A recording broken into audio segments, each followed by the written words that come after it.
Hey, y'all. Hey, it's JJ Conway. I'm so excited to be here with you today. We're going to be talking about one of my favoriteest subjects, and I know.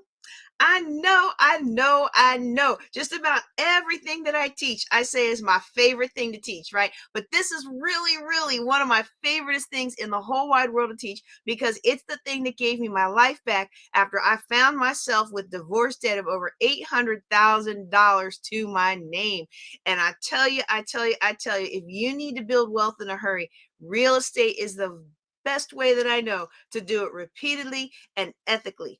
What it repeatedly means is I've seen it work for all kinds of people from all walks of life. And ethically means you don't have to sell your soul to make and build wealth. So I'm super excited for today's content.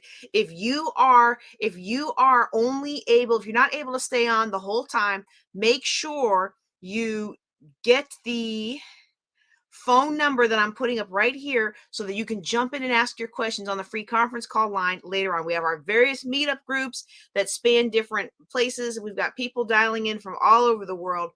And this way allows them to dial in even if they can't see the slides. But look, if you are on my free conference call today, I certainly hope that you will find yourself one day taking a look at these slides. You can find them on my YouTube channel and you can find them on my Facebook channel. Now, they're not going to be up forever. Actually, I take that back. Today's class will be up forever. Well, forever is kind of relative. Like I can't predict the forever of the internet. I don't even know what I'm having for lunch tomorrow, let alone know how long the internet's going to hold, right? How long Facebook and YouTube and all them going to have their charges, their procedures. And, seems like things change every day. And so we can't say that. But this class, unlike the others, will not go away. All right. So let me go ahead real quick and just confirm that everybody on the free conference call is good. If you're listening to this on free conference call, the way to ask a question is, let me put you in Q&A mode. Q&A session has started. All right. The way to ask a question is to do *6 and then 1, and that'll put you in the queue. On some carriers, it's just *6. And so you'll be able to do that and ask a question. I will check the free conference call from time to time. And if you are live, you have other ways that you can ask a question. If you are okay with putting your question in the comments, type your question in the comments. I'll ask it when we get to a break in my natural talk. Otherwise, you can go to the form at askjjc.com. That's askjjc.com. That'll take you to an anonymous form that you can ask an anonymous question. I don't fault anybody who's like, I don't need my picture, my name, my likeness associated with this question because it's a deep question, and don't nobody like to share their personal details live like that. You know what I mean? All right, so let me pull up the slides real quick. Actually, before I do that, let me let you guys know. Let me put my display name up here. Yeah, I got a hot deal for you today. Do I seem a little bright to everybody? I feel like I seem a little bright. Well, you know what? We're going to have mostly slides today. Oh, yeah, I don't know what's going on. It's the same setup I've been using forever and ever, but clearly something's going on with my lighting scheme. All right, well, we'll figure that out later because, again, it's mostly slides today, so it'll be all right. It'll be all right. But let's go ahead and get into our content. Today we are talking about real estate investing 101. And if you are listening on free conference call, you definitely want to find your way to my Facebook or YouTube channel so that you can take a look at the actual slides. You don't need to, but it's always helpful to have those visuals. If you are listening to this as part of the Wealth Building Wednesday on the Building Wealth Together podcast, well, let me let you know how that works. We record these classes live every Thursday night, and we extract some of them to be used in the podcast. And this is one such class that we extract for the podcast. So let's go ahead and get into our real estate investing 101. or if you're listening to it later, let's continue our discussion of real estate investing 101. All right. All right. First step first, we've got a couple of announcements about the class. This is my fundraiser for Global Youth Initiative. So please keep in mind that we do appreciate donations, especially if you're going to screenshot any of the slides. You definitely want to send us a donation, even $1 that you send in through PayPal or Cash App. If you use friends and family, there's no fees. And even just the act of $1 creates a shift in your abundance energy. There's something that happens in the world when you take the money out of your pocket and you put it towards somebody or something that you say is important to you. You know, some of you out there today, you have been trying so hard to make your business work, to make your family work, to make all these things work, but you've been trying to do it for free 99. And I don't fault, because I've been the queen of free 99. But the problem is free 99 only takes you so far. Free 99 in your money is when you want everything for free, but you never buy in to what it is that the people who are pouring into you are selling. You never sow into their ministry. You never sow into their business. You never sow into their lives. And even though we think that thank you and even though I love cards and I love all of those kinds of nice things, there is something different that changes for clients who put their money where their mouth is, who accompany their thank you with something that took effort. And it doesn't have to be a lot of effort, but it has to be some effort. I promise you today, if your business has been sluggish, put some effort out there. Drop a $5, drop a 20, drop a 10 spot for our Global Youth Initiative, and see if something doesn't change for you tomorrow. Let me talk about free 99 in the relationship department. Now, see, I was the queen of that, and I didn't even realize it, because I was the kind of person, if you asked me for help and I said I was going to help, I always bent over backwards to do what I said I was going to do. When I said I was going to help, now I still do that. I just don't say I'm going to help all the time anymore. I learned my lesson the hard way. I would get ensnared with the words of my mouth, and I would overextend myself to help others because I believe in being a woman of my word. And so I do have to be more careful now of the kinds of things that I commit to. But when I commit to doing something, it's gonna get done. And so why am I equating that with free 99? Because it sounds like I'm putting a lot of effort out there, right? It sounds like I'm sowing a lot into people's lives. I'm putting a lot into that. But see, this is where we accept free 99 from other people. And when we accept free 99 from other people, honey, when you need somebody to be there for you, they are not going to be there for you. Or when they have been being there for you and you didn't realize how much they've been putting into it, because whatever it was they were doing for you, it's not that big of a thing. But for them, it was a momentous effort, and you don't reciprocate. Oh, that's a recipe for disaster. Ask me how I know. We're not going to dig all into that in real estate, but I am going to tell you one more free 99 that comes to real estate. I get a lot of people who paid $5,000 for this person's course, and $5,000 for that person's course, and $10,000 for this person's course, and $20,000 for those person's course. And a lot of those courses, they don't help you get your first deal done. So I understand why they come to me, because they actually want to make something happen, right? So if you come work with me, we're going to make something happen. I don't sit around dilly-dallying. I'm either getting something done or I'm going to go do something else. I'm going to go snowboarding. I'm going to go flow riding. I'm going to go sit on the ground and play trains with my boys. I'm not gonna just waste my time, right? So I understand why people come to me. But every so often somebody comes to me who paid their money for the mentoring program. And not only did they pay their money for a good mentoring program, like one of the ones I would recommend they paid their money for, but they paid their money for a mentoring program, but refused to do the work. See, they expected that I was going to pay my money for this mentoring program, and I was going to sit back and all the deals were going to come to me. They were just going to come to me. They were going to flow to me. I was going to cherry pick every single one, click, click, click, and I was going to make $1 million sitting behind my computer doing nothing. That is a big thing that people sell, right?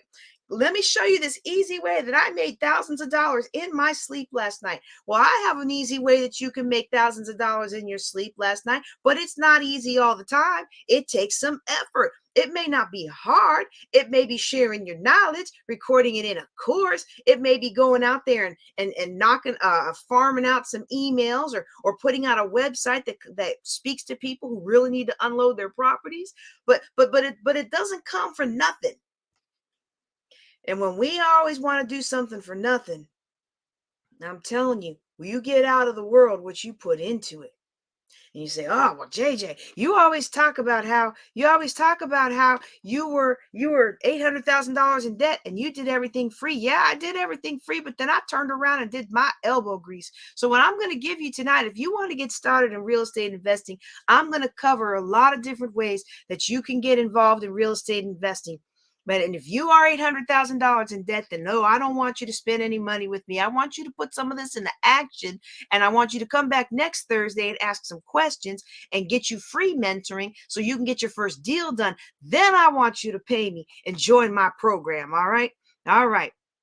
I love the fact that you're on, sis. I'm so excited that you're here today. So proud of you and your baby girl and your son and all the things that you are doing to help uplift urban youth. Love it, love it, love it. So glad that you are here today. Aw, thank you. I think it's my lighting, but I'll take it. I'll take it.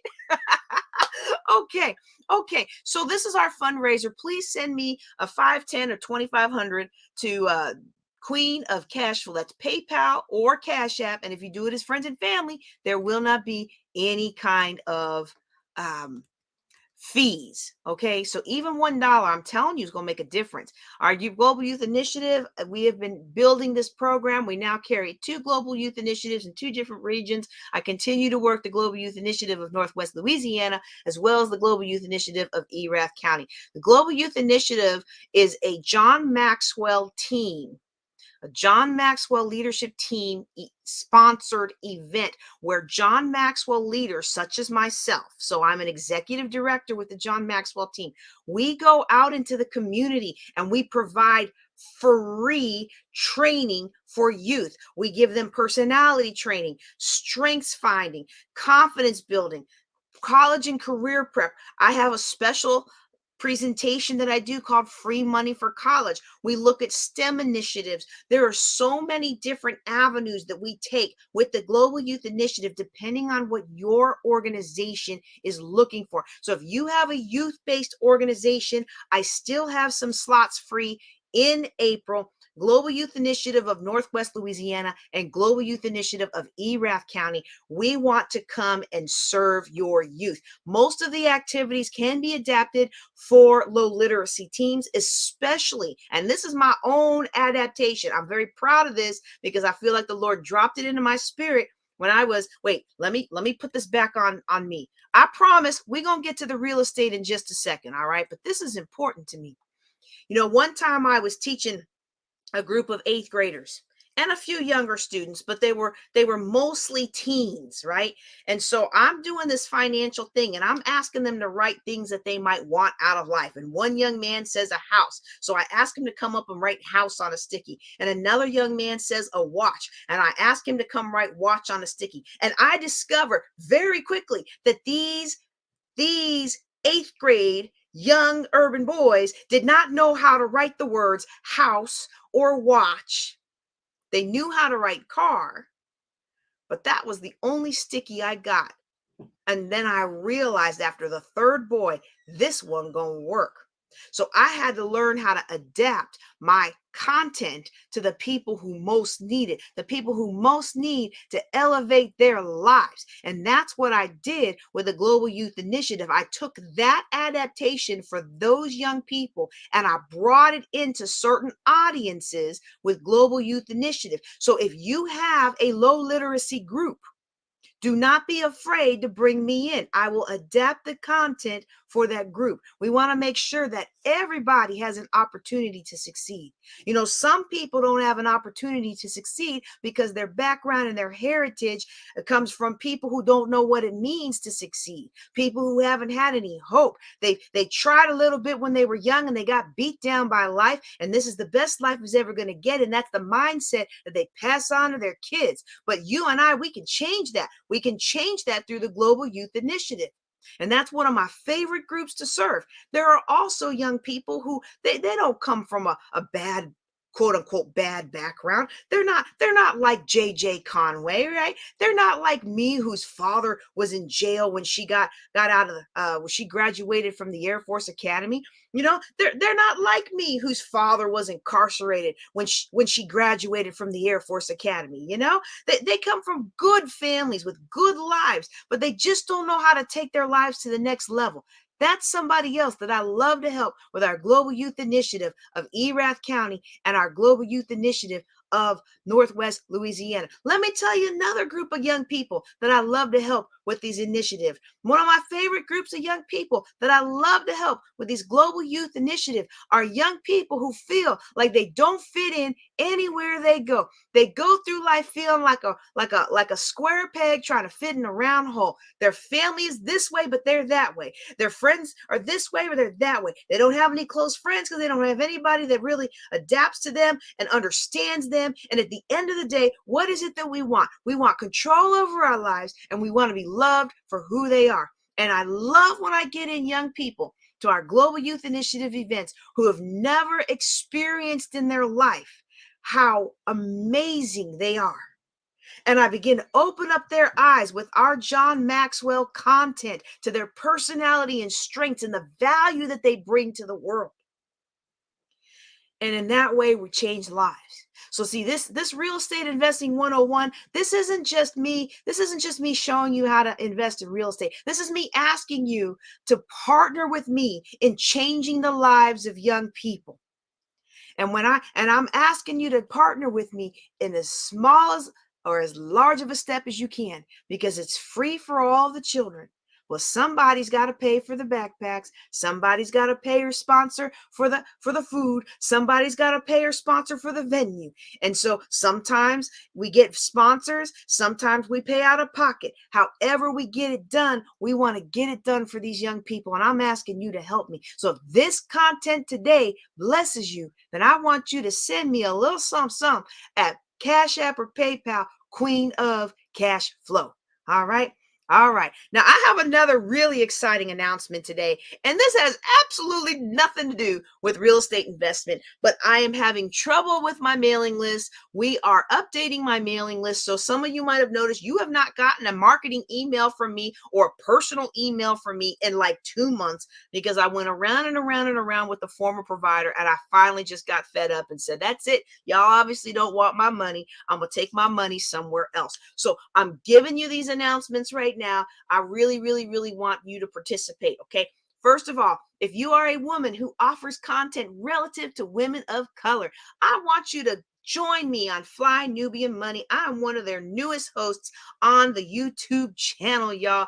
Fly Nubian Money.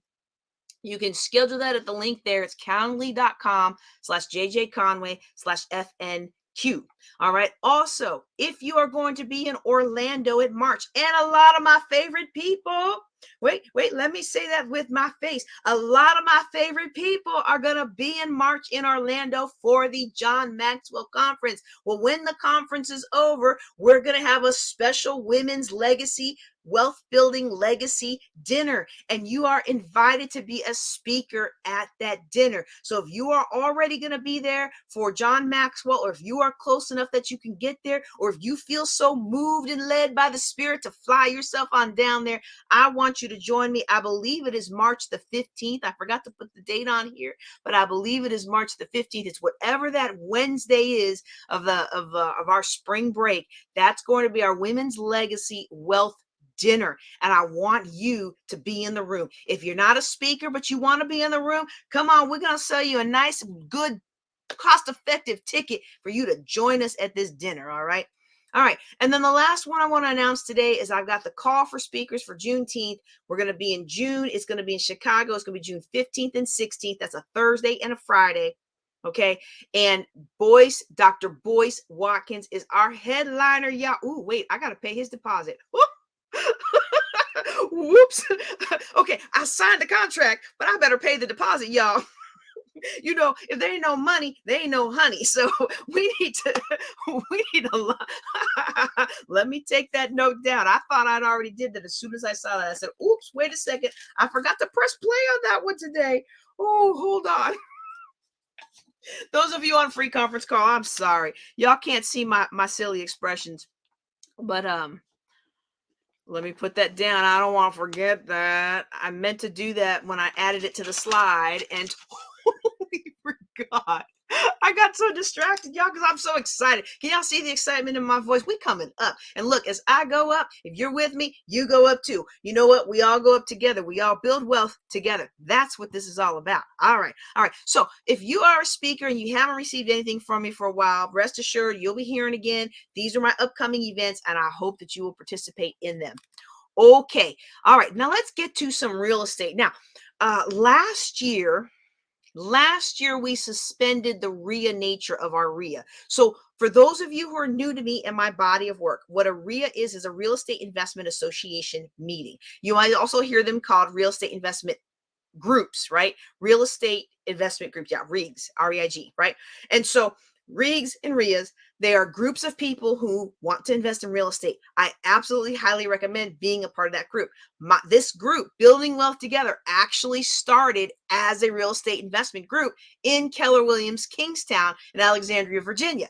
And so it's very near and dear to me. And as we grew, we became our own group because this group teaches how to do real estate without debt. Now, I will cover some debt-related strategies in the education portion of our Real Estate Investment 101 because I believe in a complete education. I don't ever want you to come to my class and then you go to somebody else's class and don't know what they're talking about, right? And so I don't want that for you because it's easy to get fooled when you don't know what's going on. You know, there's this meme. I apply it to my boys. It says, I take my daughter on trips with me so she won't be impressed by your dusty son taking her to McDonald's. And that's how I feel about real estate. Like, I need you to know the ins and the outs, and I need you to know that this is the place to be if you want to make money with real estate. I don't need you to go off to some slick talking real estate investment group and spend, $50,000 and get nothing in return. All right. So all right. So but at this point, I don't know if I'll be doing those classes, like the real intensive classes that I used to do. I've still got one more semester on my doctoral work. I thought I could wrap it up by December, but I didn't. It just took too much more work than I thought. Sometimes you get into something.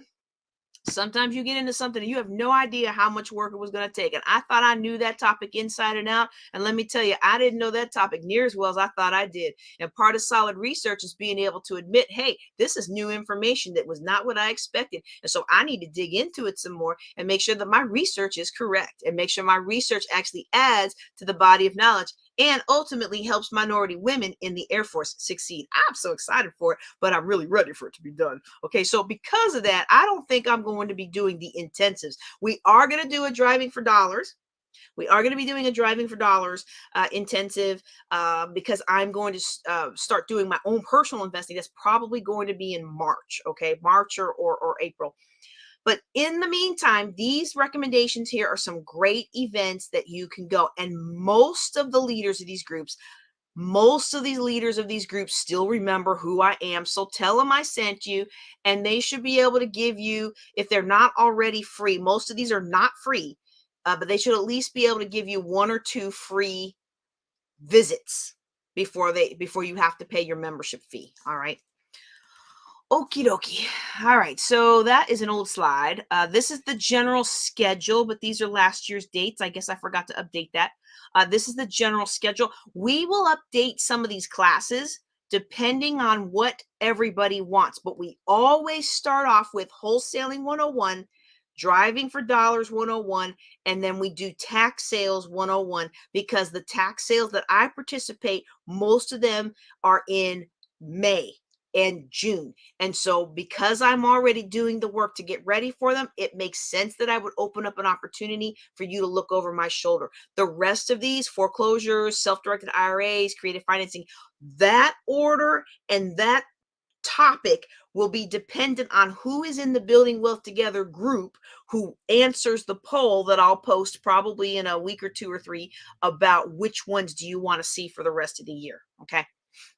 Normally I would have done that by now, but as some of y'all know, our family has had some issues that has precluded me from doing the prep work that I normally would do after Christmas. Okay. So building wealth together, in case you're new to building wealth together, let me tell you something. We are not get rich quick. We are about getting rich right. And there are a lot of legit ways to get rich. And so we don't ever want to prescribe just one right way. We believe there's many ways to build wealth, and we are looking to help you come up with a solution that works for you, not a sales pitch that works for us. Okay. And so we believe in education, ethics, and accountability.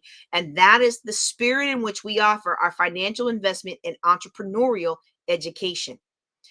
Just in case you don't know who I am, I imagine you do if you're still listening to me despite all my silliness tonight. But just in case you don't know who I am, I have been helping people get out of money since 1998. I've been investing in real estate ever since I bought my first property in 1999.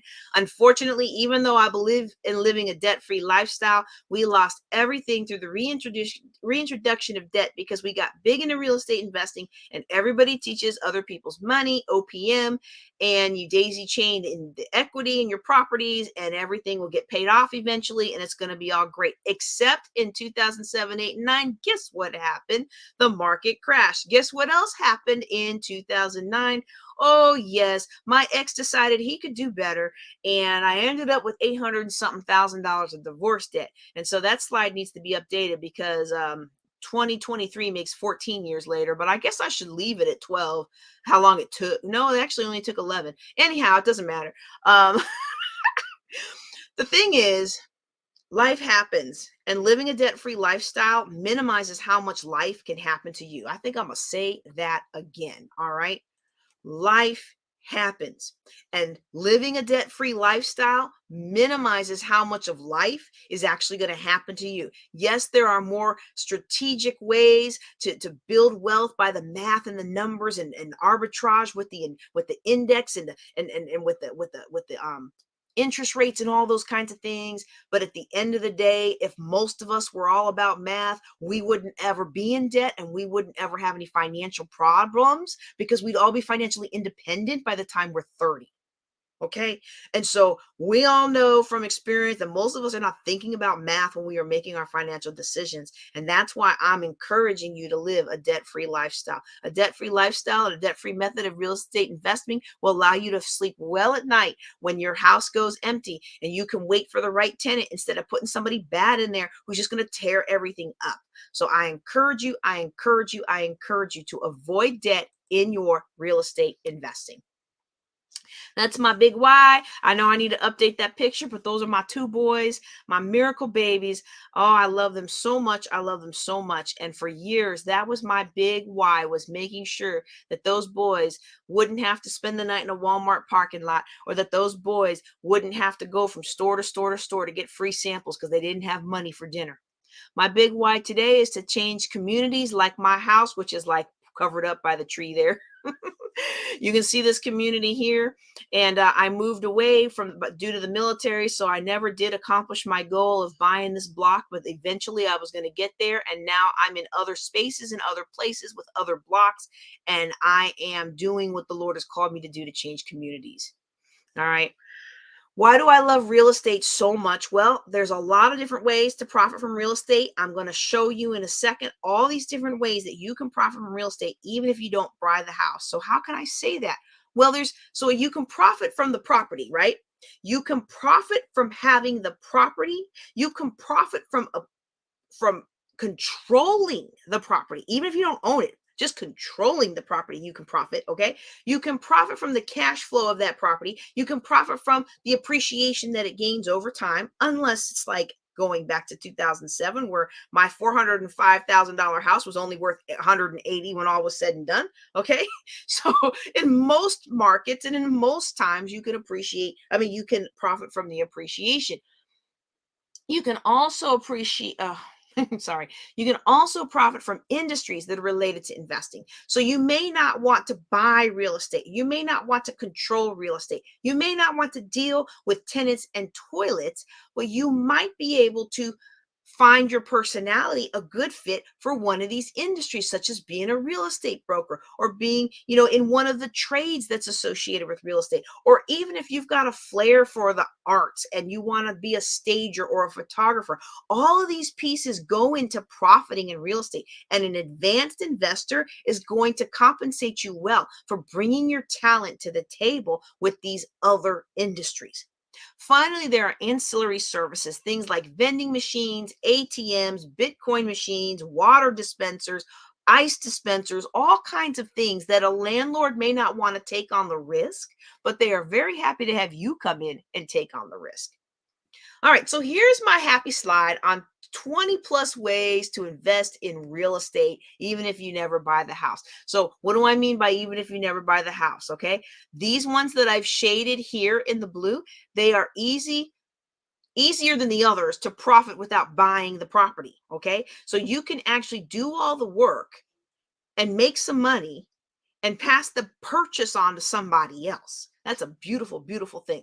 These ones here that I've shaded in green, these are the ones that are easier to do when you're starting without money. And so a lot of times we're worried about, how am I going to start in this business? I don't have any money and it takes money to make money. Well, it does take money to make money, right? It takes money to make money, but it also takes knowledge and understanding. And if you have knowledge and understanding and time, you can leverage your time. Oops, let me go back. Where'd my slide go? You can leverage your time in these areas and be able to work in cooperation with someone who has more money than free time. All right. And so this is an important concept for us, because a lot of times I find people who come to me for real estate investing advice, they've already made the mistakes of starting off by just leveraging. They pulled a home equity line on their property and they threw it at a rent home, and now they are got a renter that tore up the place. They don't have the 50,000 it's going to take to fix everything that horrible renter ruined their house, pulled the copper and put holes in the walls, all that kind of stuff. And now they're coming to me like, I need some help. And I'm actually going to help, because that's what I do. I solve problems. That's what I do, y'all. That's what I'm known for. However, at the same time, I'd rather you didn't start off with those problems. I'd rather you start off in the areas that allow you to profit first. And then use the profit to go into buying properties that allow you to do things in a smarter way, strategically, long term. See, it's not just about tomorrow's property. It's about the portfolio that you're going to develop that's going to give you financial freedom. And so when we think strategically, we think, oh, well, if I take out a property that has too much of debt on it, then I don't have the luxury, because I can't afford to pay that mortgage if the house is empty. I don't have the luxury to wait for the right tenant who's going to appreciate my property, who's going to take care of it like their own. Okay, so that's what I mean about thinking strategically about this. So let's do a little bit of foundation on real estate. Those of you who've been with me for a couple years, I always start with this section. Okay, and I am trying to speed it up for 2023, but I think it's really important to make sure everybody's on the same playing field. And so one of the reasons why I love real estate so much is it's the only way that I've seen people build financial independence in as little as 3 years. And what do I mean by financial independence? Okay, because I know somebody's going to jump at me and say, well, I've got this business opportunity and it made me financially independent in 3 years. Okay, well, most people don't do that. Most people don't have the temperament, and most people don't have the effort. But I've seen a lot of people become financially independent with real estate in as little as 3 years. Like, that's not just a onesie twosies. That's not somebody who built a downline of 1 million people. That's somebody who went out. Let me tell you something. And I got this idea. Do I have his book up here? I got this idea actually from John Schaub. This is not the first real estate book that I ever I didn't even know y'all could see that raggediness over there. Oopsie. It's not the first real estate book that I ever read. The first real estate book I ever read was actually from Ron LeGrand. And then this was the second book, which is not a real estate book, but it helped me structure my real estate investments with a business mindset instead of a come as catch can mindset, right? Instead of a late night TV mindset, looking at how do I structure this as a business, making it profitable so that it's valuable that I could sell it, right? All right. All right. And but this book, I think it was, maybe I'd been investing in real estate maybe 2 or 3 years. When was this book published?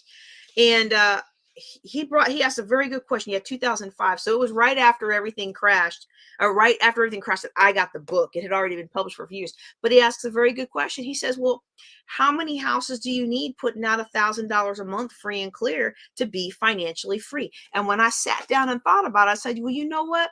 To have a good life, the kind of life that I would like to live, I mean, not the extravagant life, but to have a good life that I could be happy with, I really only need 4 properties paid off, collecting all those rents. And then if one is empty, the rent from the other 4 gives me a nice cushion of life. And that's when I realized how easy it was to become financially free in little time, because he's talking about just buying one house a year. All right. And getting it paid off quickly. Okay. And he gives you strategies to do that. But the people that I know that have done it, they bought property, and they took the rents, put them into the next property, took the rents, put them in the next property, took the rents, put them in the next property. And they're not just living a basic life. They're living in a wealthy, abundant life in as little as 3 years. All right. So that's why real estate is so important to me. All right. Let's talk about the number 1 rule of real estate investing. If you know this, go ahead and drop it in the chat. If you know this, go ahead and drop it in the chat. I'm about to show the slide. The number 1 rule of real estate investing. Who knows the number 1 rule of real estate investing? Let me check the free conference call. If you know what it is, go ahead and raise your hand, and I will do *61 and I will bring it to you. Okay. All right. No takers, no takers.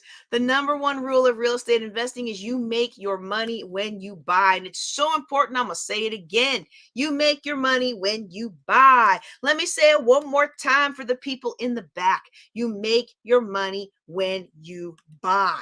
All right. This is the number 1 rule of real estate investing. And if you follow that rule, you absolutely will succeed in real estate investing and be able to sleep well at night without selling your soul. What does that rule mean in real life? A property that you acquire at 70 to 80% of the cost to value will make you money. It'll make you money in your rents. It'll make you money if you have to sell it in a hurry. It'll make you money all going in and all coming out. Okay. If you buy a property at retail price, and then you go rent it out and you get the opportunity of a lifetime. Where's my Sharpie? You get the opportunity of a lifetime to go on the missions field fully funded for 2 years.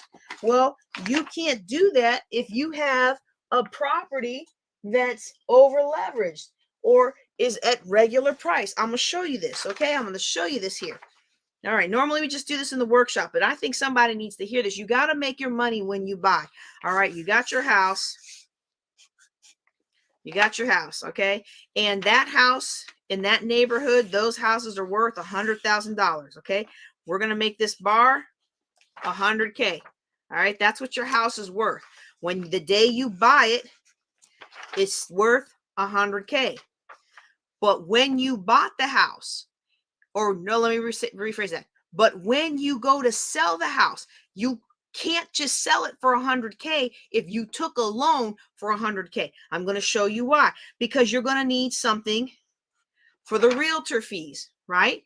You're going to need something for the marketing, right? And since you bought it at retail, you must have thought everything was good, but then you got in there and found out that, ooh, no, there's some mold behind this wall, and this toilet's cracked, and this problem and that problem. So you're going to need something for repairs.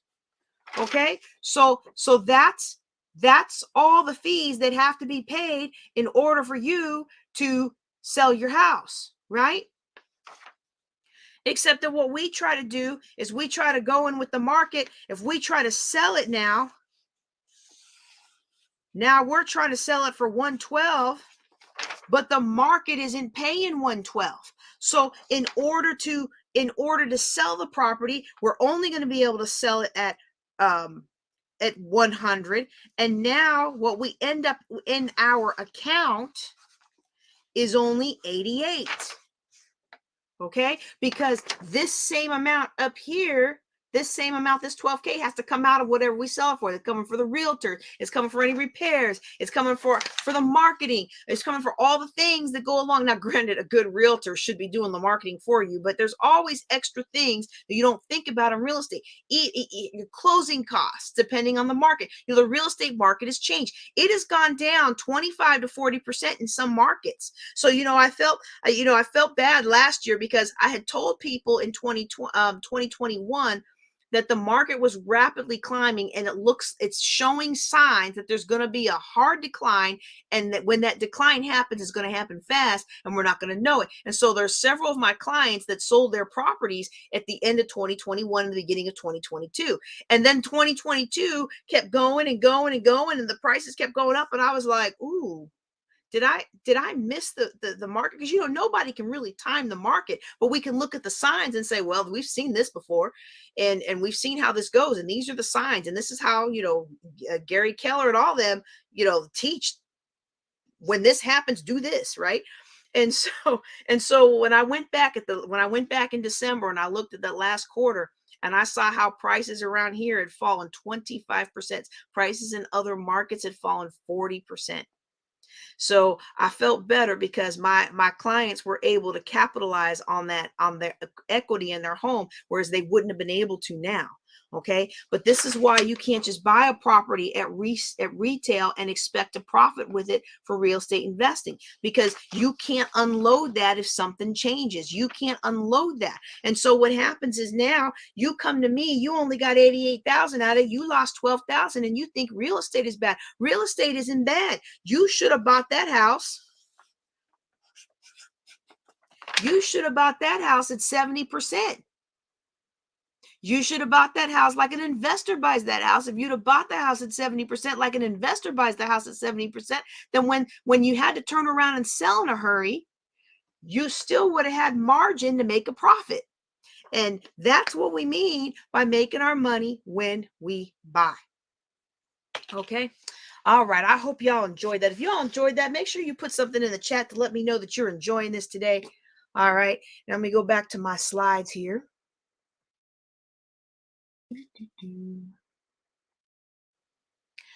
All right, so now what we're going to do is we're going to transition into talking about those 20 different ways that you can invest in real estate, even if you don't buy the house.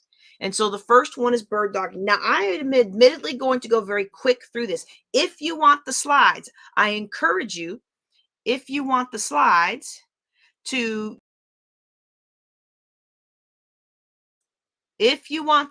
let's make sure I'm in here. I want you to follow the link at the bottom of my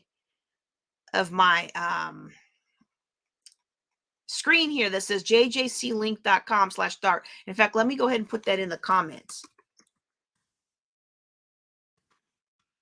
I am going to go faster through these than I normally do. This is normally a 2.5 hour training, and I have decided we are not going to spend 2.5 hours on this today, because what we're going to do is we're going to have a separate workshop to go digging into each of these, and I don't want to replicate that. Okay, so let's go ahead and go back to the slide. We're going to start with bird dogging. So now what bird dogging is, hold on, maybe you want to see me. So what bird dogging is where you find a property for somebody else that buys it. So if you know of a property and you send me that address and I go buy that house, I would consider you my bird dog. You scouted out the property. You got me the address. You got some contact info, and I went and hunted the property and closed the deal, and I give you a cut. A lot of bird dogs will get paid depending on their market, anywhere from 1% to 3% of the property. And one of the things we work on in Driving for Dollars 101, which is going to be a private class, okay? It's not going to be a public free class. It is going to be a private class. We're going to cover the academics of it here online, but the actual in person riding around town, or if you're going to be on Zoom following us as we ride around town, that's going to be a paid class. All right. We'll show you in that paid class, we'll show you how to build your investor list. We'll cover it a little bit. You know how they say the what is free, the how has a fee. So we'll cover the what you do in the online class, but we will dig into the details in the driving for dollars class. All right, we'll show you how to know which investors are the real deal and what kinds of properties that they like. Now, there are some states that forbid bird dogging, and so you have to be very careful about this depending on your market and your jurisdiction. Some places they'll get paid as lead generators. Some places they'll be written in as part of the LLC, and then they'll be bought out later before the deal closes, or they receive a part of the equity and be bought out later as part of the deal closes. There's a lot of creative strategies to do. Just make sure you understand the terms before you start passing addresses to investors. Personally, I like bird dogging for people who are new at it and don't and they kind of know what they're doing, but they're kind of scared to put their name on a contract. But personally, I don't think bird dogging is going to be your best bet to earn big money because there's too great of a chance of getting cut out of the deal. That's why I recommend most people start with wholesaling. Wholesaling takes bird dogging to the next level. You're still finding the property for somebody who else is going to buy it, right?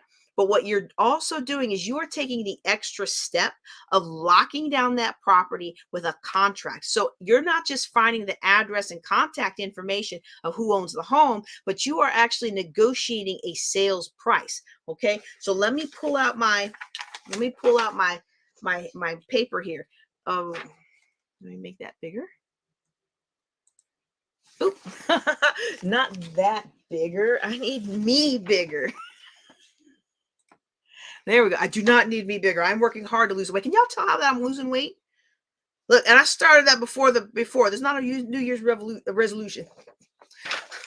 Look, I've been losing weight. I've been losing weight since I was a senior in high school, losing 30 pounds so I can go to the Air Force Academy. Who am I fooling? All right. Here's a representation of how wholesaling works. Okay. If the investor is going to buy a property at 70 to 80% of the value, what the wholesaler does is they negotiate that price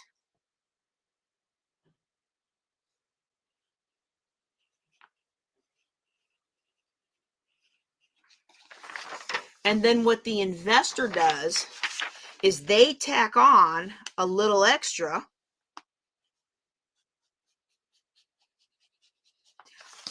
to pay the wholesaler. So instead of paying $70,000 for the property, maybe they're paying a total of 73 or 75. Now they're not paying that on paper to the person they're buying it from. That's a separate transaction.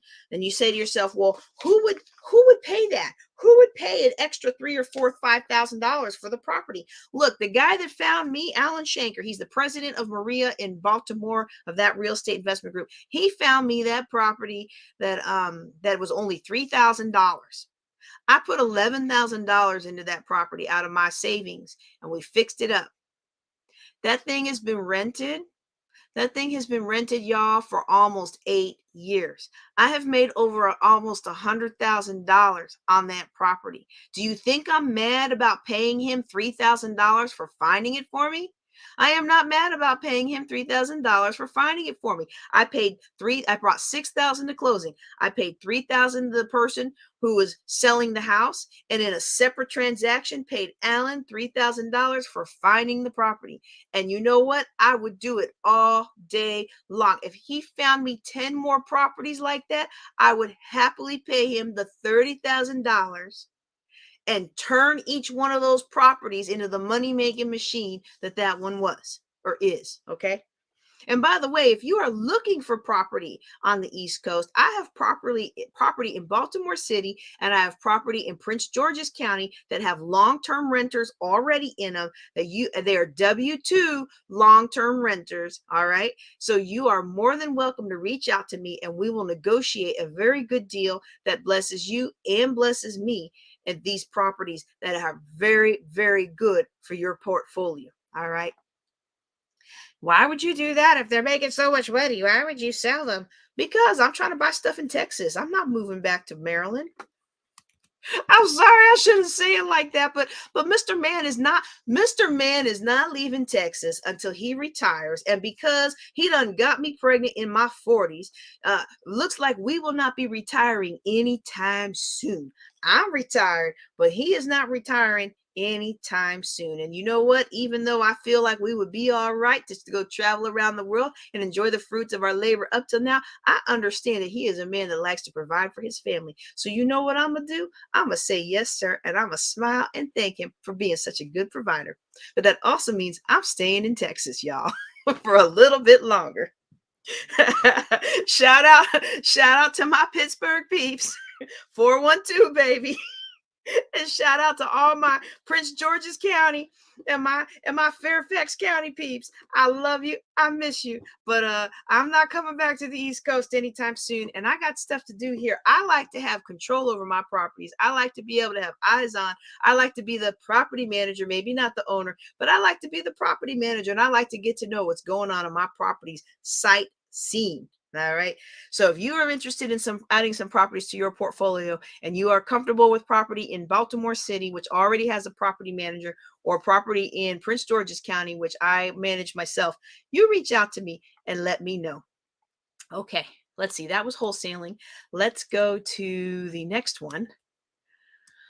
Oh wait, let me go back on that. Hold on. Let me just highlight something else. With wholesaling, you don't actually buy the property. You find it, you lock it down on a contract, and you assign that contract to someone else, or someone else buys the LLC that closes on the property. Okay, that's how that works. All right. The next one is tax sales. Now, there's three different kinds of tax sales. There's tax liens, tax deeds, and tax certificates. I am not going to go into the details today about all three of them. I'm going to show it briefly on the next slide, but I find that it takes me like half an hour to explain it right. And I don't want to explain it poorly. Like I just want to do things right. So I'm going to show it to you. But if you're interested, you need to come on back for the tax lien class that we're going to have later in the year.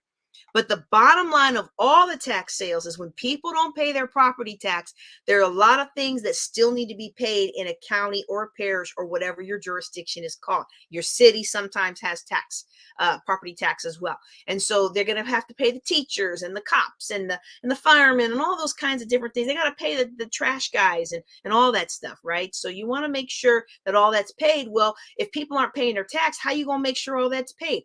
Oh, I know. Let's incentivize somebody else to pay their tax so we can keep the wheels of this county, the wheels of this parish, the wheels of this city going.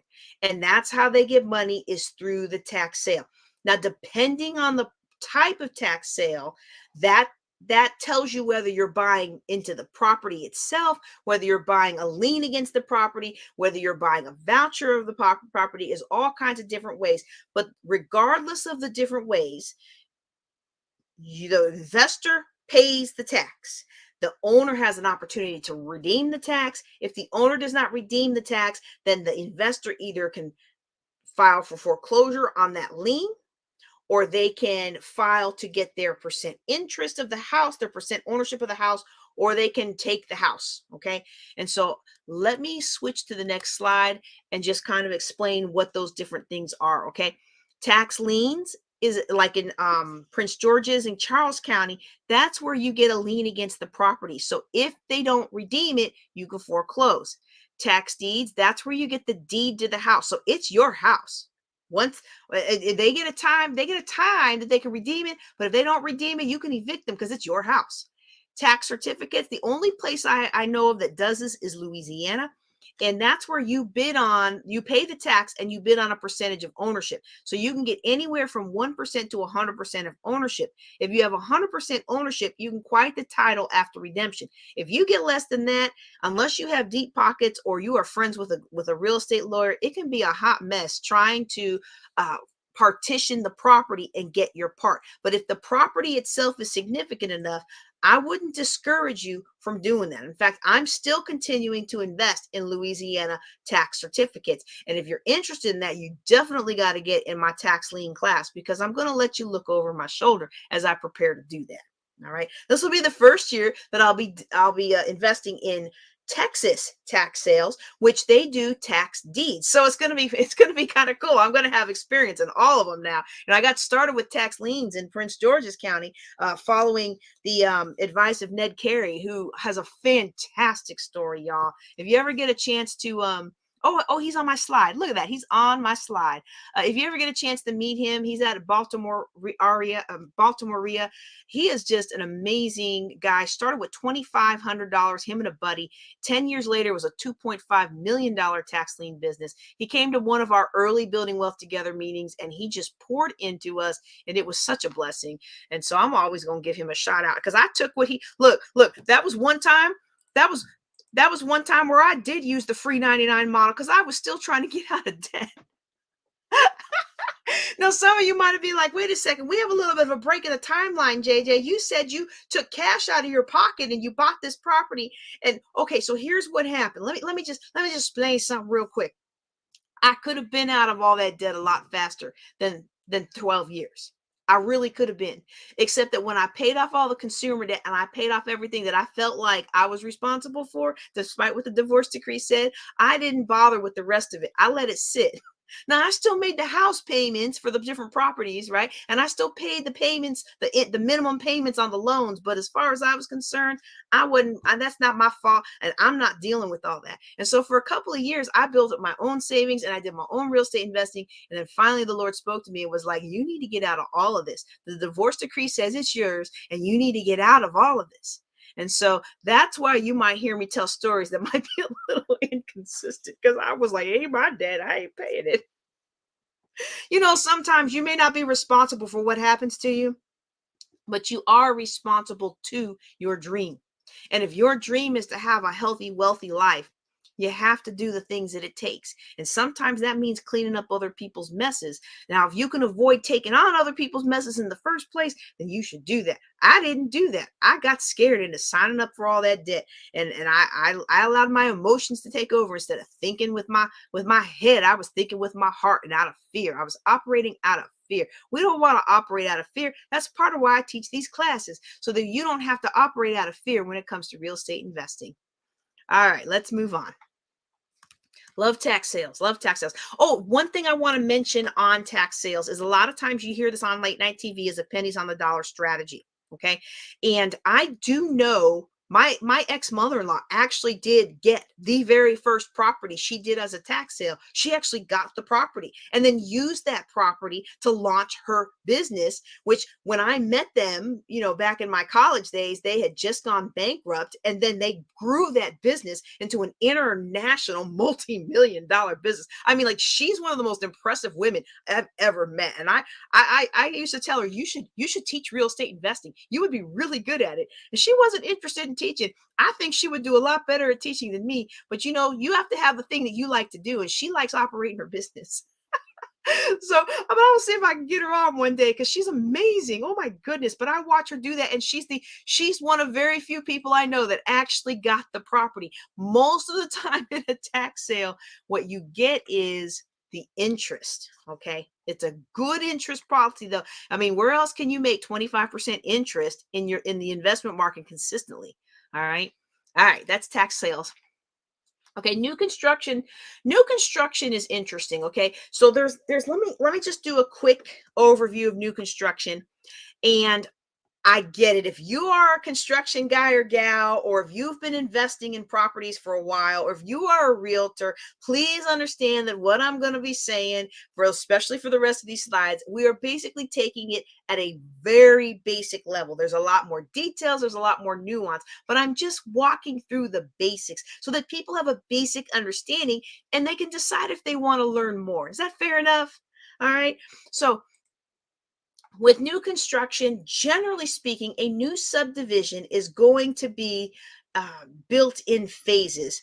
Thank you, brother. I'm so glad you're on today. New construction is going to be built in phases, and before they break ground, that's phase 0. And what the developer does is they advertise, usually to close family, friends, and associates, that they're going to do this project, and they get people to invest in the project before they even break ground. And when they go to the bank, they can show the bank, here's the project, here's what we think it's going to cost, and here's how many people believe in us, and show they believe in it by putting down their money. And so the more that the more people that come in earlier, the more likely is that builder, that developer, to get the construction loans and all the things they need with with an easier time. And so what happens is that that initial phase before they even broke ground is probably the cheapest you're going to get.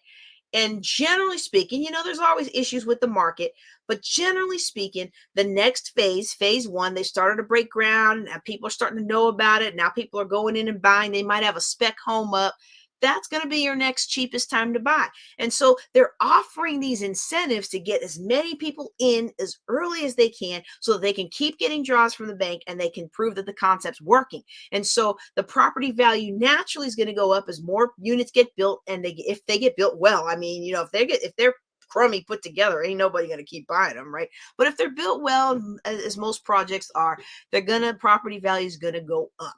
Okay, so there's two strategies that people use with new construction.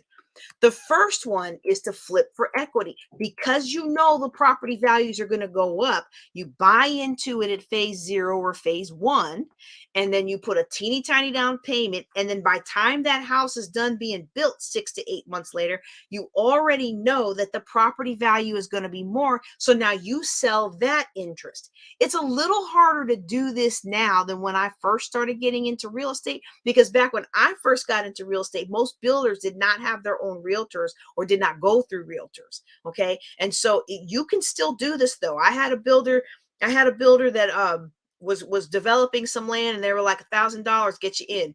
And I was like, done. Because I mean, come on, I already knew I wasn't going to lose that $1,000, right? So that's one way that you can invest in new construction. Another way that people are, and this one's starting to get a little bit of a resurgence in today's day and age, especially with executive housing and Airbnb, and that is to hold properties for rentals. Now, I am not the biggest fan of this. In fact, for years, I didn't believe in this method until I saw with my own eyes girlfriends I knew who used this method very well, kind of doing the thing that John Schaub talks about in his Building Wealth One House at a Time book. Okay. And so what you do in this case is, because you know that the property is going to have low maintenance costs, you turn it into a rental, and you usually you can do this as a corporate housing kind of strategy. And I don't know that I would do an Airbnb. It depends on where you're at. But basically, remember, when you buy a property, even if it's a condo, when you buy a property at 100% of its value, you can't get out of it quickly. Because remember, you have all these extra fees if you try to sell it. So you have to wait for the appreciation to get up to where those extra fees are, right? So let me appreciation. Okay, so this is not a strategy for somebody who thinks you're going to be moving in 3 years, or somebody who thinks that there's going to be a reason for them to have to unload this. If you're going to pursue a strategy with brand new construction, you've got to be sure that you're in it to win it, because you can't unload that as quick as you think unless you bought in at an early enough phase that appreciation is already there before the project finishes and you actually close on the house. Okay. But I know somebody, this is one of the methods that I know somebody who became financially independent in a very short amount of time. That's what they used. Okay. And that's what changed my mind. I was like, oh, well, that's one of the things. You got to be teachable, right? You can't just always say, well, I already know everything. I've been doing real estate investing since 1999. I know everything there is to know. I don't know everything there is to know. Every time I move, I learn new things. And maybe it's just the states I moved to, but in Alabama, real estate was different from Oklahoma. And in Oklahoma, real estate was different from Maryland. Maryland real estate is different from Virginia. Virginia real estate is certainly different from Louisiana. I think Louisiana is the most different from everybody in the entire country. And well, I don't know, maybe Hawaii, definitely. But every place you move to, there's new things to learn. And even when you've been somewhere for 20 years, there's always new law changes, and there's always new things to learn about property. Okay. So be open and be teachable, and that'll serve you well. All right, flipping is something most of us are familiar with. This is where you buy a discounted property and you fix it up and you quickly resell it for a profit. Now, I do want to say it's not as easy as they make it sound on TV. But if you understand what goes into fixing a property and you understand the holding costs and stuff, and you plan for things that go bad to happen, even if you don't know what they are, you just know that they will be, right? Then you can really make this work for you. And what a lot of investors I know do is they flip a couple houses and take that profit and buy and hold. Flip a couple houses, buy and hold. It's the same thing with wholesaling. Wholesale a couple properties, make $5,000 or $10,000 a pop, $5,000 or $10,000 a pop, get enough together, get a flip home, flip that house. Now you've made 70, 80, 90,000, right? And you just rinse and repeat. It doesn't have to take long to build wealth. I promise you it doesn't have to take long. It's really about how hard you want to work. Like I could be a multimillionaire by now if I was willing to work harder. But I had this late baby, I had this car accident, I'm in the doctoral program, I got other competing priorities and I acknowledge that. But it could be done. All right. All right. All right, so that's flipping. This is an example of a property. This particular this is something that I participated in back before I grew such a distaste for this private lending kind of thing. I do private lending styles. I do joint ventures. Let me clarify something real quick. I do joint ventures where you have an opportunity to buy into something that I'm working on, a project that I'm working on, but it's not the same model. Okay. So it's very similar, but it's not the same. All right. Uh, Raised $150,000 from private lenders, bought the property for 93, 50K renovation. And then the anticipated sales price was 204. And even after you pay your investors a very nice interest, there's still a nice profit for the rehabber. And so the flipping is a great thing to do if you're interested in real estate and you can stomach what it takes to do this. One of the biggest problems that I find with people who want to flip houses a lot of times is overbuilding, especially when it comes to ladies. And y'all know I'm your women's wealth mentor, so I'm going to say it like a tis. All right.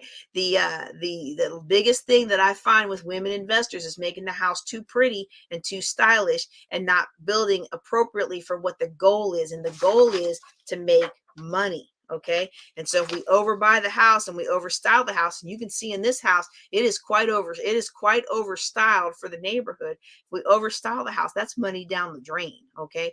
And it's not to mean we want to have an ugly house or anything, but we want to make sure we don't overstyle the house. Now, I talk about how that's an overstyling example in the more detailed class when we get to the flipping class and we get to the driving for dollars and the wholesaling, because you want to understand how to price the class. All right, next up is foreclosures.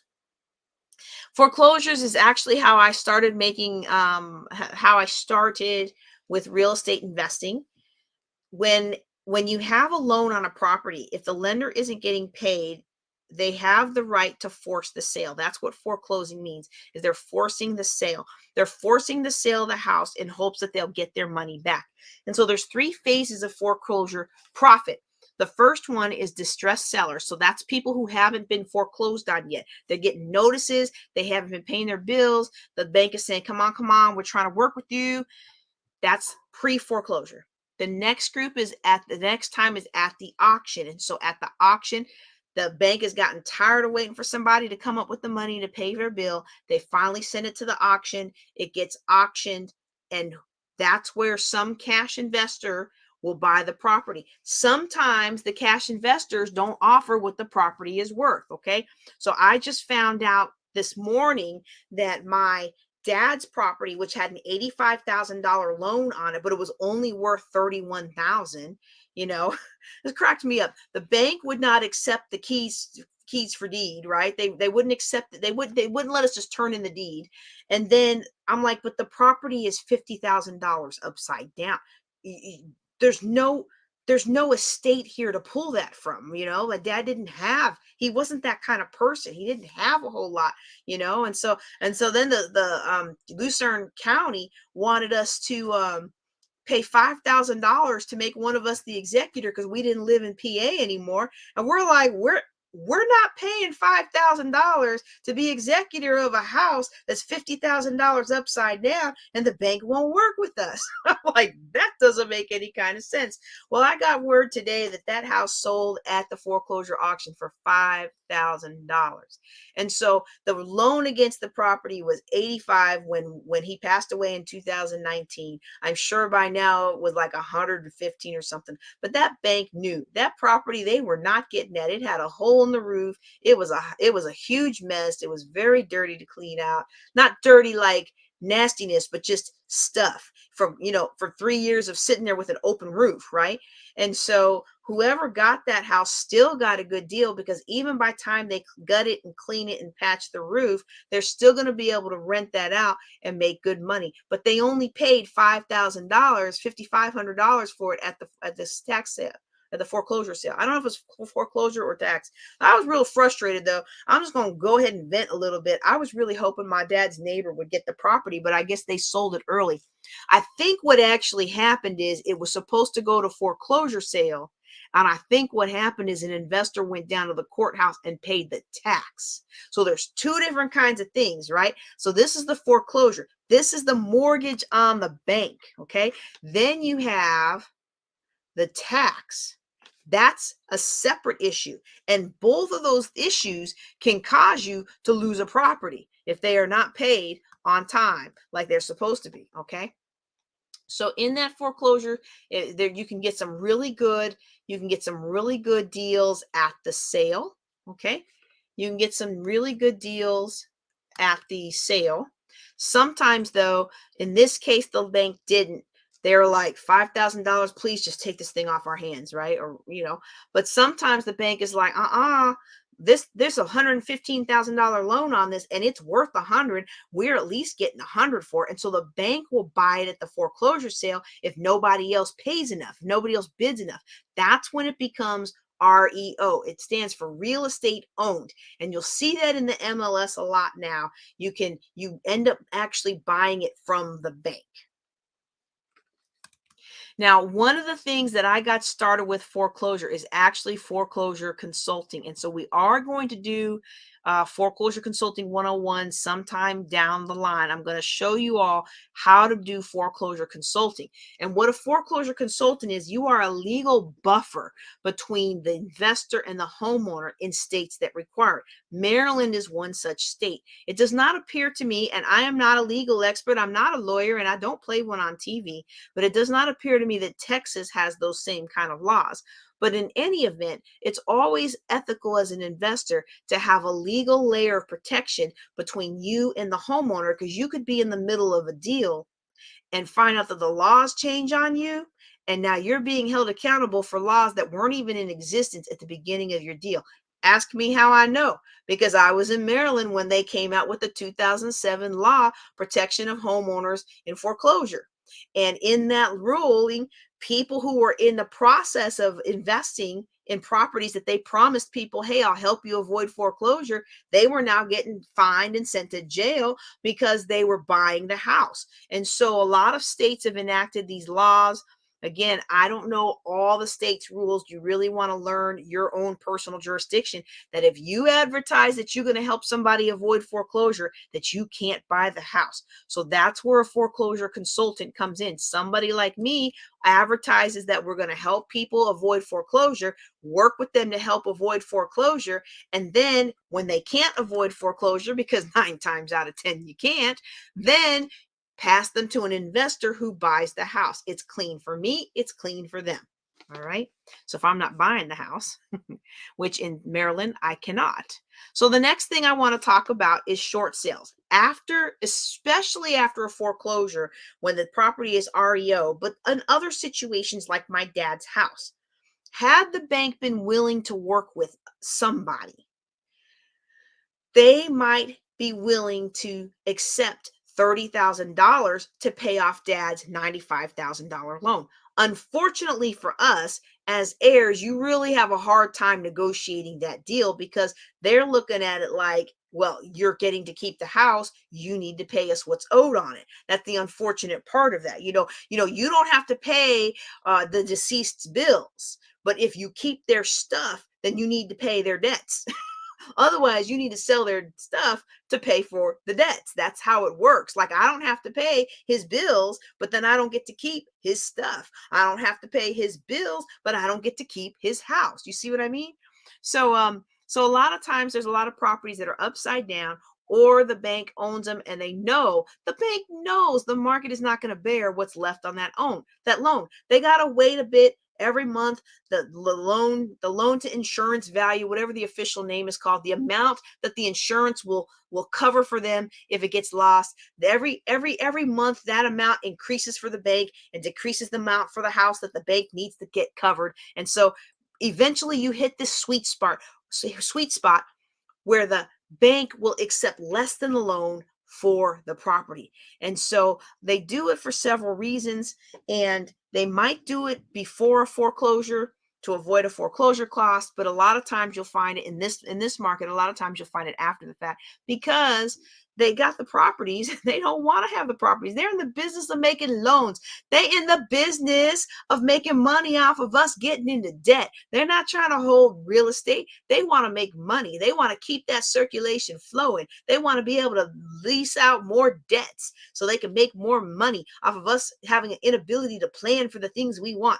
Oh, did I say that? Yes, I did. All right. So that's what a short sale is. You're basically working with the bank to accept less than for the bank to accept less than what's owed on the property. And even if it's an individual sale. All right. But remember, with short sales, just because you get a deal doesn't mean it's a deal. Hold on. I think I need to hang on that point for a second. Look.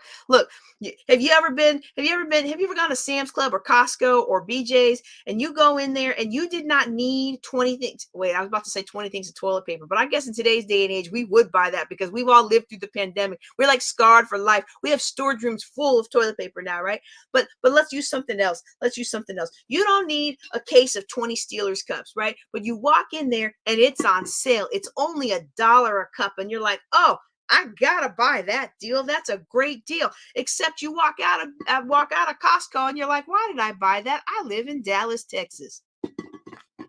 Actually, there's a lot of Steelers fans out in the Metroplex and around here in Erath County. But you know what I'm saying? Like, sometimes we just, ooh, this is a good deal. Make sure it's really a good deal. Make sure it's really a good deal. Make sure you make your money when you buy. Okay. All right, next one is landlording. I love landlording. I don't know if I should say I love landlording. I love being the property manager.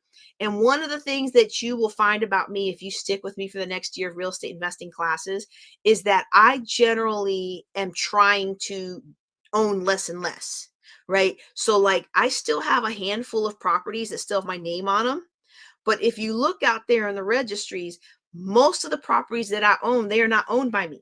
They're owned by XYZ Trust, or they're owned by ABC LLC, and they're not owned by JJ Conway. And so for me, I am the property manager. We have a family board, and pretty soon little man will be old enough. Isn't it exciting? Pretty soon my son's going to be old enough to, like, be a member of our little family board. So when I'm making financial decisions about the properties, it's not just me. Okay. Now, I try to be fair and equitable to all of my tenants, because I want to do for them what someone did for me when they helped me recover from this shock of a divorce and 800 something thousand dollars of debt, right? But when I was in all those issues, I paid my bills.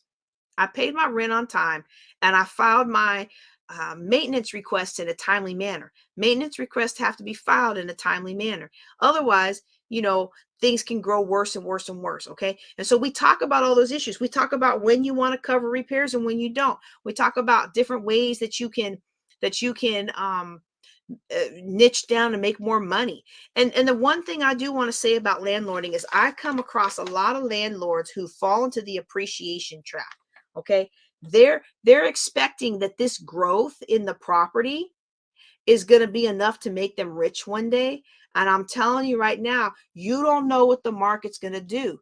In any 10, 15-year period, usually the property values are going to, go up by 75 to even double, right? 75% to double to 100%. So you can see that. But that property that I had for $405,000 in 2007, that was only worth 180 in 2009 when I got divorced, it still is only worth about 300,000. Okay, so we just don't know. You cannot bank on appreciation. If we had bought that property at 70% of the value, even though it went below 50, by now I would be able to sell it. But even though it went below 50, if we had bought it cheap enough, and if we had bought it with a solid recommendation, so it wasn't on a variable interest kind of loan, then we would have made money in the rents to offset the fact that the appreciation wasn't there. That's why these recommendations exist. These are tried and true rules that have served other real estate investors very, very well. So I do like landlording. I do encourage you to explore the idea of landlording. And when we go into detail about this in the rest of the year, we'll talk about how to get around the fact that if you don't like being mean to people, but you still want to invest in real estate, like you can do that. I can show you how to do that. Okay. Here's 2 websites that I recommend. I have not updated my Building Wealth Together blog in a while, which is a shame because I should at the very least be putting these classes on it. Oh man. All right. Well, I'll put the replay on there. Mr. Landlord is one of my absolute favorite websites. You don't have to register for it in order to post on the board. And you can learn so much from the other investors that pour out there. So definitely encourage you to take a look at that if you're interested in landlording. Okay. Leapfrogging. This is one of my strategies that I developed. It's funny. I went through all the effort for this. Like, this is mine. I was going to own it. Like, you see, I have the little TM up there, and I was like, you can't have it. This is mine. And then it's like, but everybody was using it with loans. So I was like, well, that didn't do me a whole lot of good.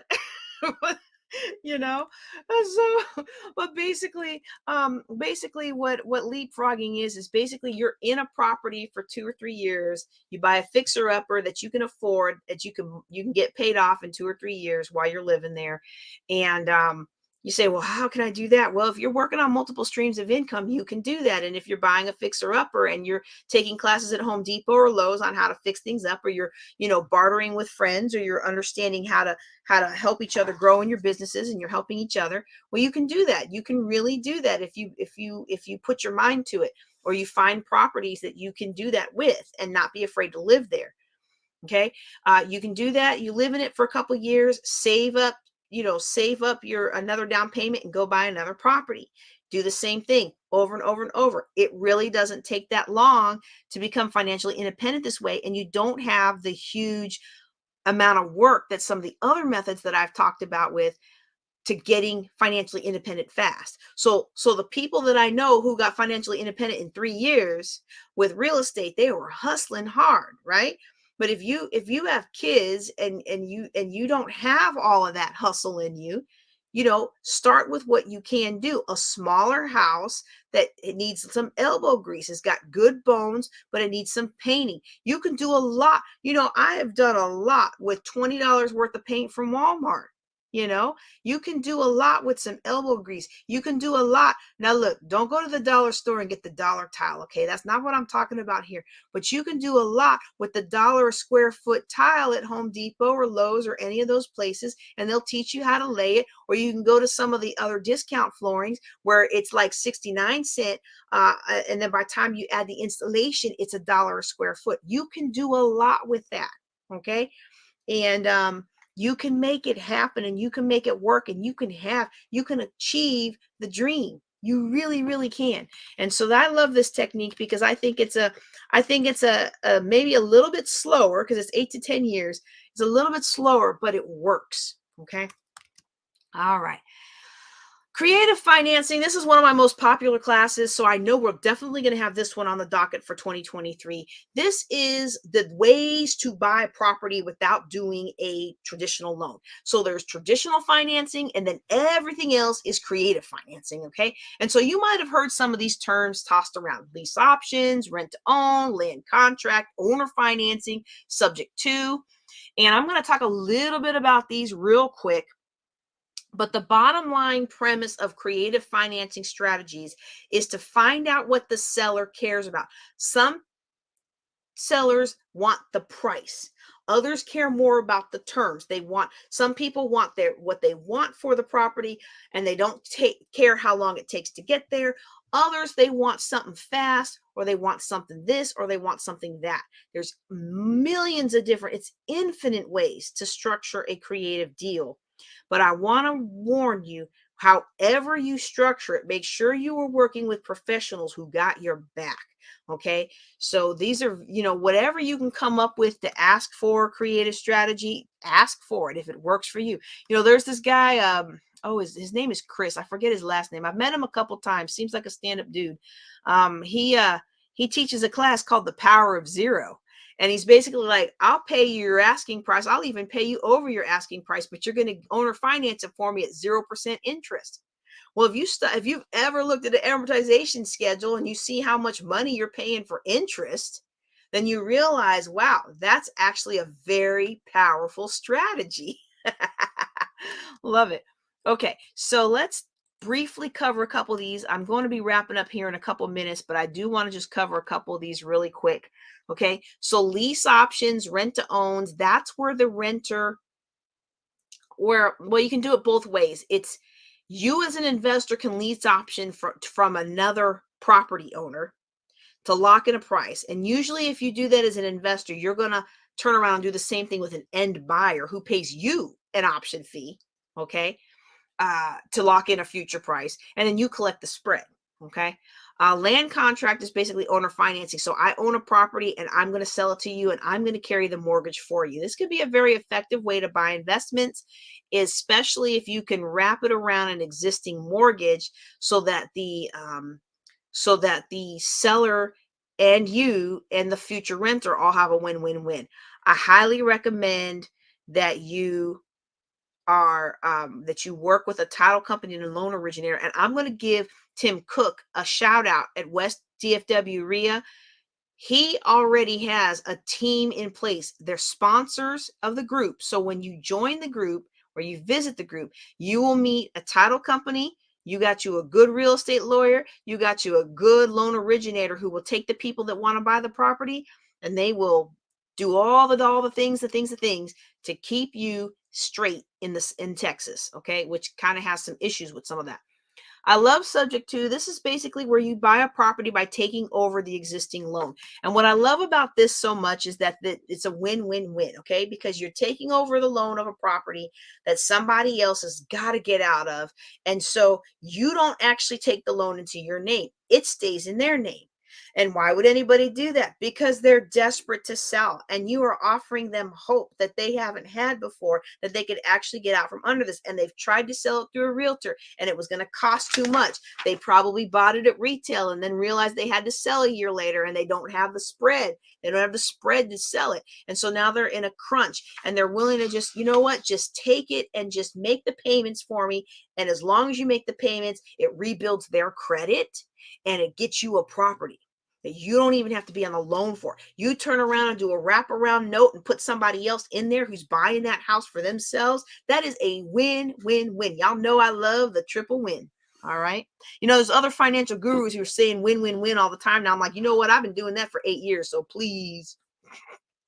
I tell you what, sometimes I say stuff and I've started, if y'all ever notice that I've started saying some weird stuff from times, I'm waiting to see how long other people pick it up. It is hilarious when people pick up something that I've started saying when I know I only started saying it to see if other people would pick it up. It makes me feel, I know it sounds bad. I know it sounds so bad, but it actually makes me feel so good. Lord deliver me. Y'all just pray for me. Okay.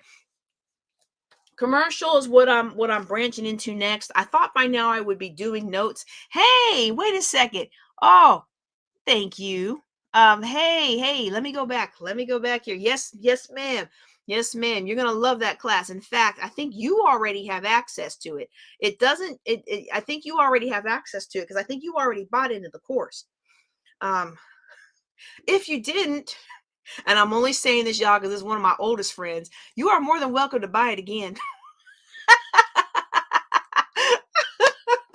I'm sorry. That wasn't very nice. But I will always take donations to the JJ Conway wants to treat her kids to a nice day fund. Now I'm joking though, for real. I think you already have access to the class. or maybe I didn't upload it yet. Ooh. If I didn't upload it yet, let me know. Okay. So commercials where I'm focusing on right now. I'm looking at commercial, I'm looking at residential that's in an area where it can be rezoned into commercial. This is your retail buildings, office buildings, industrial, mixed use properties, storage sheds, things like that. Okay. The cool thing about commercial, you can make a lot more money with it, and the tenants have a higher incentive to care more because now this is a reflection of their business, right? Of course, you know you also get the better business hours, and there's a whole lot of classes. I mean, a whole lot of cost. You can pass on taxes, you can pass on maintenance, you can pass on all that stuff. All that stuff. You can pass it on to your tenants. But you know what's one of the hard sides about commercial? Woo, let me tell you something about commercial. Guess what? When that HVAC goes out, it's not $6,000 to replace the compressor. It's like 30,000, 40,000. So commercial is not for the faint of heart. It's a lot higher cost, and you can't just get your buddies to come build a wall. You got to make sure it is up to code, and so that can cost more, and it can take more, and there's more red tape, and you got to be really careful. But if you can get a commercial property that you can use, then it can be a wonderful bonus for you. So I definitely don't want you to shy away from commercial. I know right now it might feel like this is not the time to be investing in retail, but all these pandemic businesses and all these people who left work in the great resignation, they're realizing that things are not so great on Zoom land anymore, and now people are making a return to being in person. And I know that in some markets that I serve, I am seeing a lot of commercial rental space, a lot of retail rent space be snapped up. Okay. Office space is still a little squirrely of a category, but that means you might be able to acquire, excuse me, you might be able to acquire a commercial office space at a lower cost and convert it to a higher and better use that is still a commercial use. It is important to understand your jurisdiction so that you can know what those better uses might be. All right, another one is apartments. Some people consider apartments commercial. It really depends on how your jurisdiction describes it.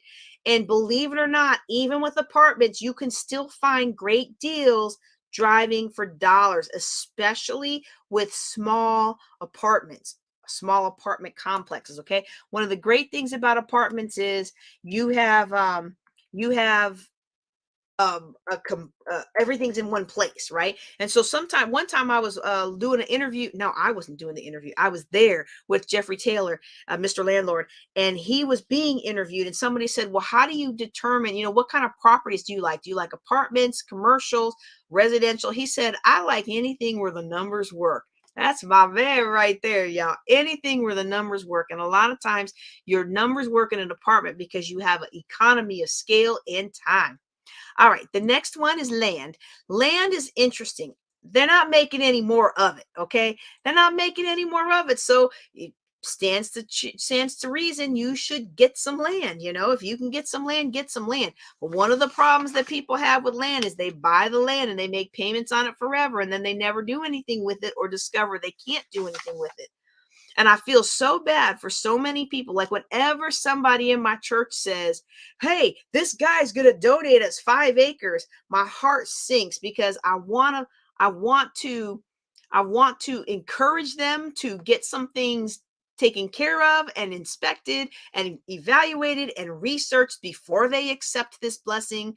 But usually by time the news has gotten to me, they have already accepted this donation.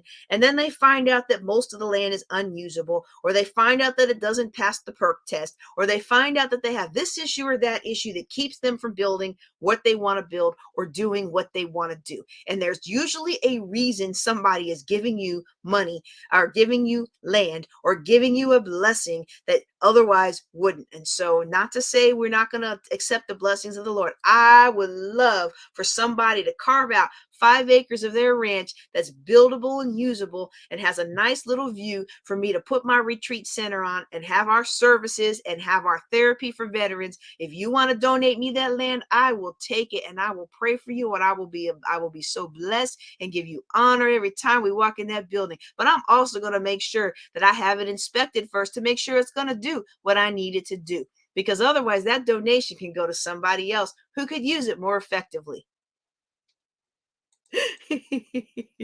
All right. One of the great things about land is it doesn't really go up or down in value much.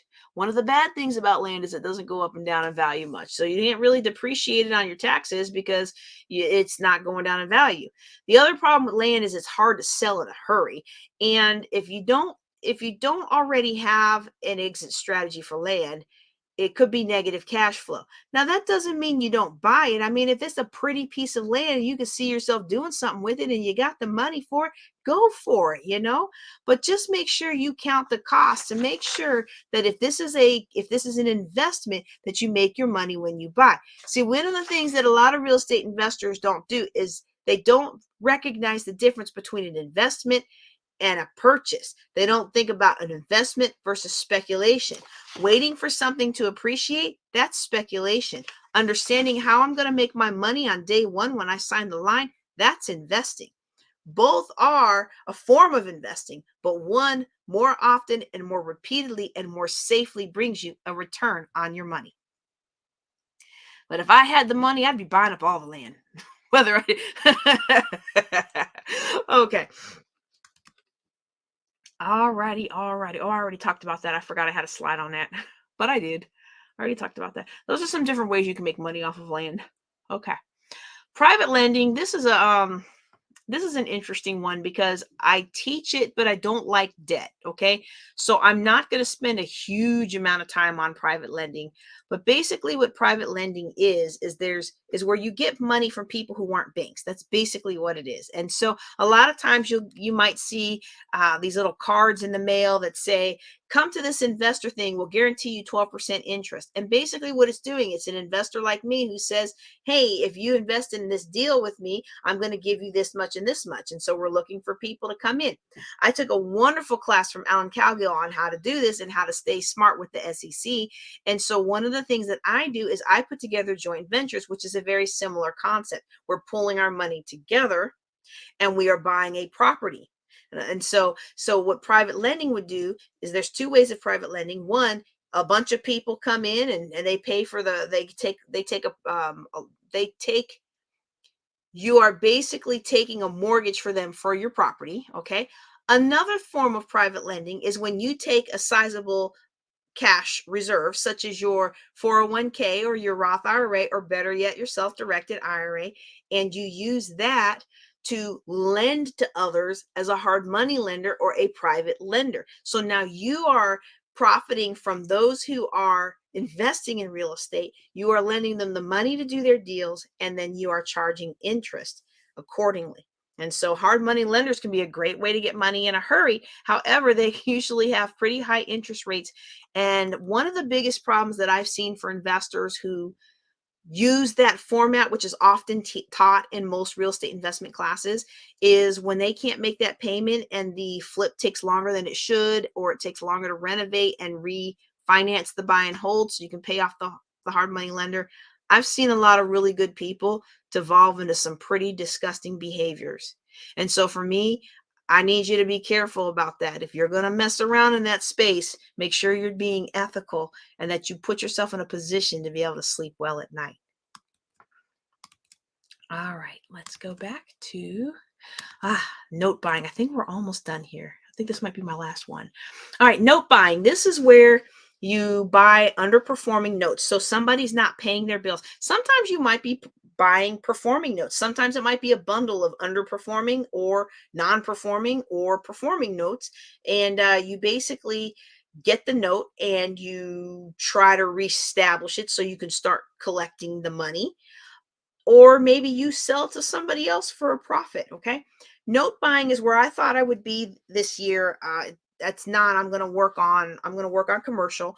So it's probably going to be next year, but I do know somebody who does note buying, and it's very interesting to me because it's a space that it's the probably the only space with debt that I actually want to be in, because what you're doing in this case is it gives you an opportunity to really create win-win-win solutions for homeowners who've fallen on hard times. That was kind of a tongue twister sentence. Let me say that again in a second.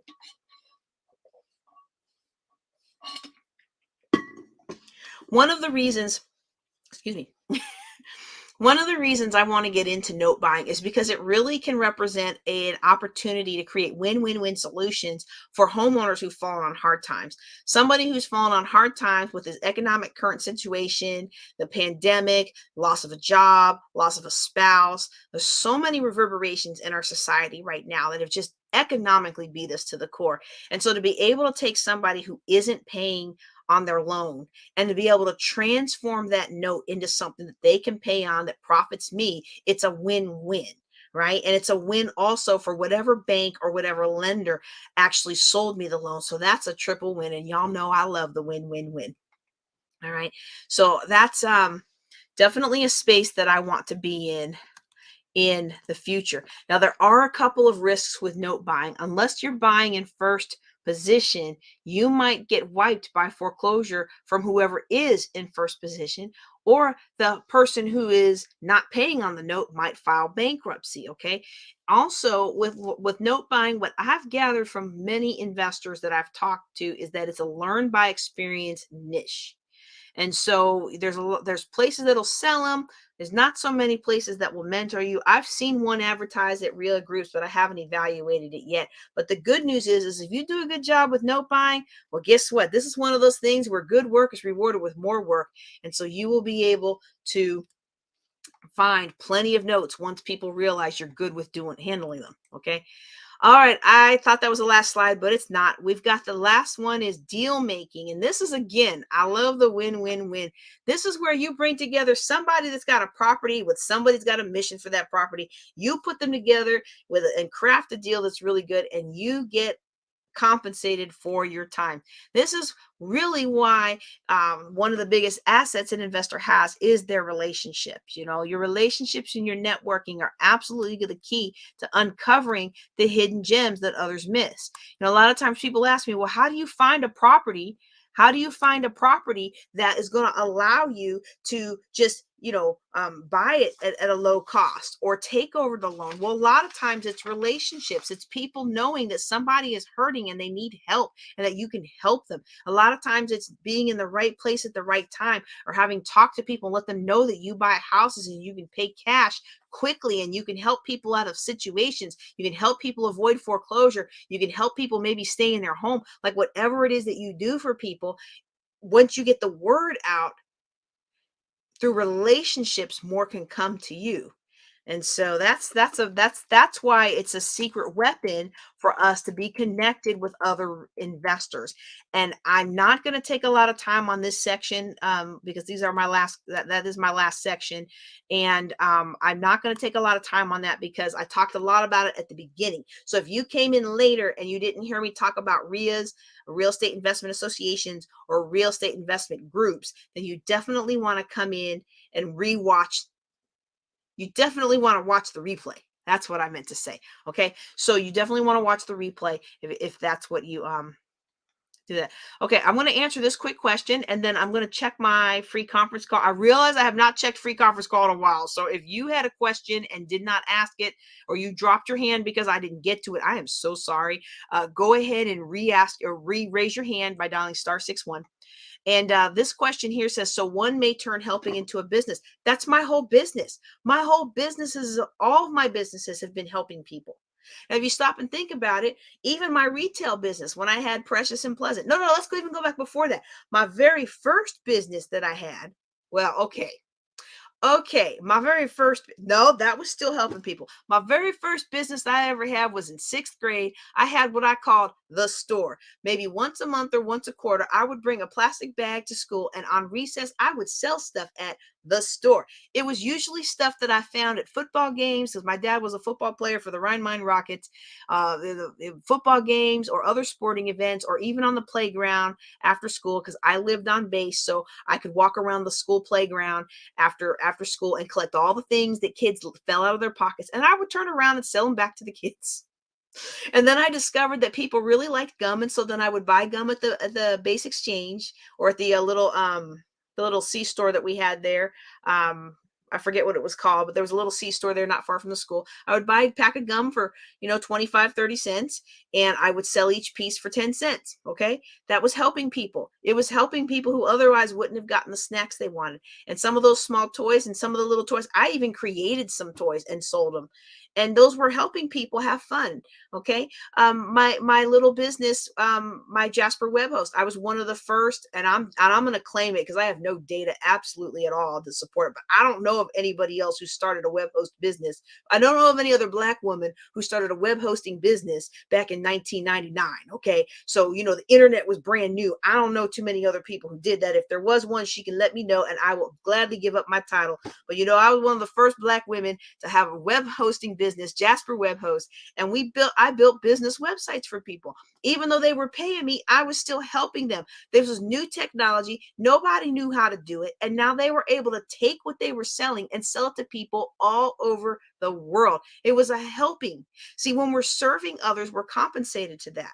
And I love the fact that you asked this question, because a lot of times what we do in business is we try to give people what we want. Now, I'm not saying that you do, because I know that you are very passionate about life and passionate about people. But a lot of times we try to give people what we want. And I did that for a couple times when I first started trying to teach people. I wanted to give them what I wanted to give them. And I had to realize that wasn't serving them. But by serving them and by helping them, now I'm helping them and they are compensating me for being helped. And that's a biblical concept. The biblical concept is that we provide compensation to those who minister to us in the spirit. We provide compensation in the natural. It's also a principle in the spirit of not the spirit of the science of getting rich, which I have created an entire biblically based course around called Authentic Abundance. So no matter, even though my businesses that I currently operate are all about serving people and helping people, any business that is going to succeed has to be helping people. It has to be helping people achieve a goal. It has to be helping people feel better about themselves. It has to be helping people do whatever it is that they need to do, or it's not going to last long as a business. It just so happens that I have a big heart and I love getting paid to help people achieve their dreams and their goals. So yes, there are many, many ways to turn helping into a business. In fact, people wonder, I've got this hot deal, jjclink.com/dart. It's a hot deal. It's a discount on the access to the lessons that I'm going to be teaching. So we're going to be teaching some of them throughout the year. Okay. But you notice there's 20 different topics. And guess what? There's only 12 months out of the year. And I'm using one for today. So that's 11 months left. And December is going to be Think and Grow Rich. So that's already out. So, you want to get the rest of those lessons, you want to join the DART program right down there. You want to join the program so that you will get all the lessons, right? Well, why don't I just give it away for free? I'm going to ask somebody, drop it in the chat for me. Why don't I just give away my stuff for free? Y'all know when I first got it started, those of you who've been with me for a long time, I was the queen of giving stuff away free. And the reason I was always giving away things free is because when I was $800,000 in debt, I built myself a new life based on things that I got free from the library, from YouTube, and things like that. So why don't I give away everything free? Drop it in the chat for me. Now, I will say, I don't ever want to forget where I came from. That's why I always have these classes. Now, they may not always be Thursday nights. I'm thinking about moving them to Thursday noon. But as long as y'all keep coming, and asking questions on Thursday nights, I'm going to keep doing them on Thursday nights, right? All right, I don't see anything in the chat and I don't see any hands raised on free conference call. The reason I don't give away all this content for free is because people don't value it. They don't realize what they have until they've put some skin into the game. And I used to hate it when people say that to me because I'm not that person. You give me something for free, I'm going to take it and run with it. That's how I am. But be real. Ask yourself the question. Ask yourself this question. Have I used everything that's been given to me for free, or have I taken the time I could have used to implement what was given to me for free and wasted that time on something I paid for that really wasn't going to help me after all? Too many of you watching me either live or after the fact or listening to this as part of the Building Wealth Together podcast. Too many of us have spent money on things that do us absolutely no good. They made us feel good for a minute, but they had no strategic impact on our lives. When somebody else tried to pour into us for free, we didn't listen. I know there's a lot of times when I didn't listen. We didn't value it because we didn't pay anything for it. It didn't cost us anything. We didn't have to work for it.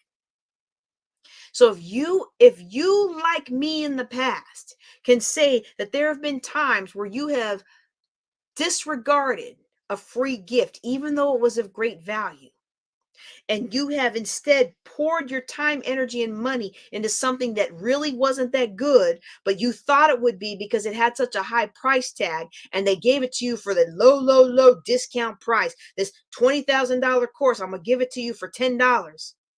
Well, $10, I would buy it too, but I'm going to give it to you for $20. I'm going to give it to you for $200. If you've been the person to buy into that and you're like, wow, this didn't do me any good, but then you didn't take the free content that JJ Conway gave you last year on these Thursday night classes, and you didn't run with it, then you need to go to this link right here, jjclink.com/start, and you need to buy into that class. And this year, you need to make this year the year you buy your first property. You need to make this year the year you get out of debt.